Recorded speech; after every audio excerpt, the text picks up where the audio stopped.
Hirapan. Kuya, may tatanong lang ako. Lagi ka nang pumapasok dito? Medyo mahirap dumaan ano? Oo.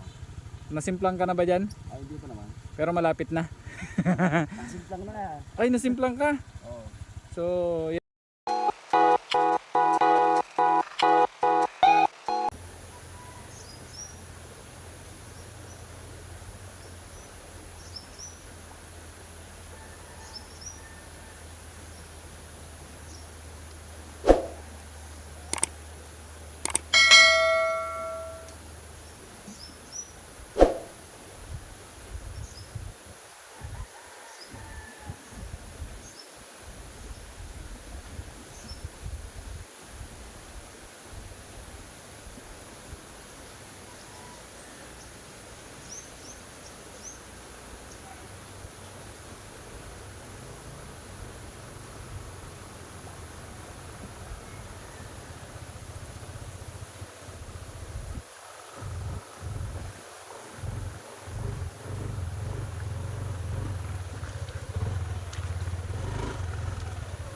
So yan, good morning. Good morning, good morning. And once again, this is Cruz 4 TV.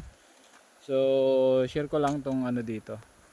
Ito po ay malapit na sa akin, sa amin, sa bahay ko, no? So, mayroon kasing problema dito. Talagang matagal na to. Nakailang uwi na po ako. At hindi na pagtutuunan ng pansin kasi medyo delikado po talaga ito, no? So, yan, kung nakikita niyo yung nasa likod ko, maiksi lang yan. Siguro almost ilang metro lang to, mga 3 meters siguro, no? So medyo delikado lalo na pag may dala, no? Kagaya po ngayon may dala ako. So tingnan nyo, pagkain ng baboy ng tatay ko.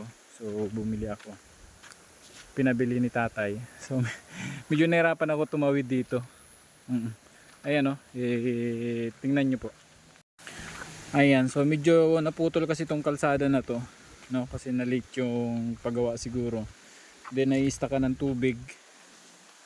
Ayan o, mahirap tumawid, lalo na po pag may dala ka. Ayan, bukol-bukol, malalim, may tubig. Di mo makikita yung malalaking bato. Ayan, may malaking bato yan o. Malaking bato. Ayan, grabe. Delikado pag matumba ka, lalo na kung may ano ka, may angkas ka. Diba?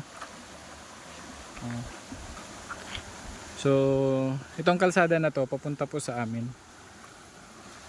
Kaso lang, pag dumaan ka dito talaga, may mga di mo makikita, may malaking bato, talagang may posibilidad na masimplang ka.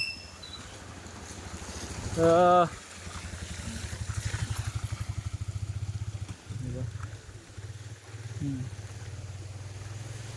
May mga bato. So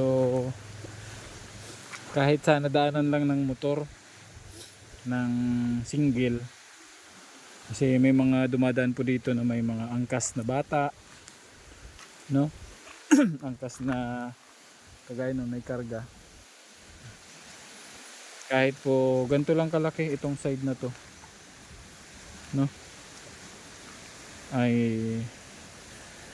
magawa ng paraan para kahit pa paano po yung mga nakasingle na may angkas, yung mga bata, so hindi delikado. Kasi talagang may posibilidad na sumimplang ka eh. Medyo nahirapan ako tumawid. Yan lang yung naputol na kalsada. Grabe. Ano na po ito, halos ilang taon na rin, no? Ayan. So delikado yon, lalo na pagka ano, nandito sa looban yung mga kapatid ko, pamangkin, nanay ko. So mahirap pagka angkas sila ng motor, single, no? Pag tumatawid dyan, delikado talaga, baka sumimplang. No, puro bato pa naman. Ayan. So gagamitin ko tong time na to and opportunity at magbabaka sakali, baka sakali makapulot tayo ng pagmamahal, mapagawa natin kahit na yung parang pathway lang, no?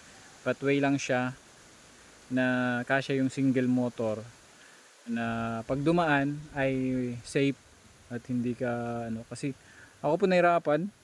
May dala lang ako ng isang sakong pakain sa baboy, no? Dandaan lang talaga, baka sumimplang, no? Kaya sana, no, makahanap tayo ng kahit kaunting pambili ng semento, no, para makatulong sa mga dumadaan po dito, mga beneficiary natin, especially po sa aking mga kapatid na dumadaan dyan, at minsan po ay angkas ang nanay ko, so baka magsimplang, no. So ito po ay magbabaka sakali na makakuha kami ng support nyo. Malay natin, ano po, wala naman masama, no?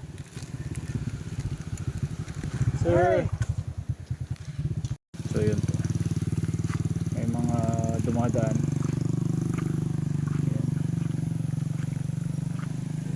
Oh, nahirapan. Kuya, may tatanong lang ako. Lagi ka nang pumapasok dito? Medyo mahirap dumaan, ano? Oo. Nasimplang ka na ba dyan? Ay, hindi pa naman. Pero malapit na. Nasimplang na ah. Ay, nasimplang ka? So, yan po, yung kalsada na yun kasi medyo bako-bako at maraming bato. Ayan, sige kuya, salamat ha. Ingat sa pag-deliver. Oh, di ba? So, yun. Yun po. Ayan, sana po ay sa pamamagitan ng aking channel ay magawan po ng paraan kahit na kalahating side lang, madaanan lang po ng motor. Kasi pag may dala, sobrang hirap. Ano po? So yan lang muna po, and God bless po sa ating lahat. Maraming salamat po sa mga mag-share ng pagmamahal. Wala pa man po, itaas puso na po ako magpapasalamat sa inyong lahat. Yan, so talaga naman magbabaka sakali lang tayo, pero marami po ang magbibenepisyo nito pag yan nagawa na kahit na maliit lang na pathway, no? Yung mga taga rito po sa amin, mga kapatid ko, nanay ko, at yung mga pumapasok po dito na may mga transaction, no? Marami pong dumadaan dyan, kaso lang hindi po napagtutuunan ng pansin talaga. So gamitin ko yung channel ko para dito, maging proyekto natin. Ayan, so maraming salamat po sa lahat, sa inyong lahat, sa support at pagmamahal, tiwala at paniniwala. And syempre sa ating mahal na Panginoon, kaya nga God will provide. At naniniwala po ako dyan. So yan lamang po, and God bless. Maraming salamat. Bye bye.